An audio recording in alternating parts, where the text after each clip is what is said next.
یہ جو سفر احمد شاہ کا ہے یہ ایک تاریخ ہے، یہ میں آپ کو بتاؤں. ہم کیونکہ اس کا حصہ ہیں تو ہمیں شاید اس کی سنوائی نہیں ہے. ہم خوابوں میں دیکھا کرتے تھے. بات بھی کرنی ہے.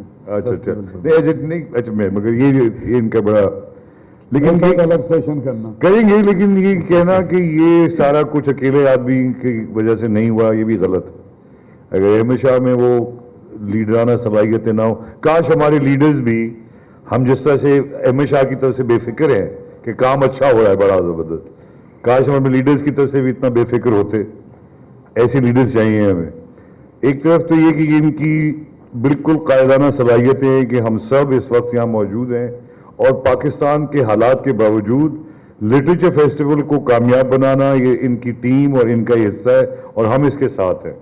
پاکستان ایک ایسا ملک ہے کہ جس کے اوپر پتھر مارنے کے لیے ہر ایک آدمی تیار ہے. تو ہمارے پاس اس جیسے دانا ریپرزینٹیٹیوز ہوں گے اور مجھے اس بات پہ فخر ہے کہ میں اس ٹیم کا حصہ ہوں. یہ تھیٹر فیسٹیول ایک ہسٹری ہے جو ہمارے جوانی کے دور سے ہم خواب دیکھتے تھے کہ ہمارے بچے باہر جا کے دیکھنے چاہتے ہیں سب چیزیں. ہم کیوں نہیں لے کے آ سکتے ایز اے قوم؟ تو آج یہ بہت ہی مبارک دن ہے. ایک آپ اس سے ہمیشہ کبھی بھی کسی چیز سے خوش نہیں ہو پاتے، یہ بڑی زبردست بات ہے. بس ایک چیز سے خوش ہیں، اپنی شادی سے، اللہ کا شکر. سو باقی ہر چیز میں زیادہ سے زیادہ کچھ بھی کر لو کہتا اچھا ٹھیک ہے آگے چلتے ہیں. تو یہ جو چیز ہے یہ آپ لوگوں کی ہے، پاکستان کی ہے. خدا رہا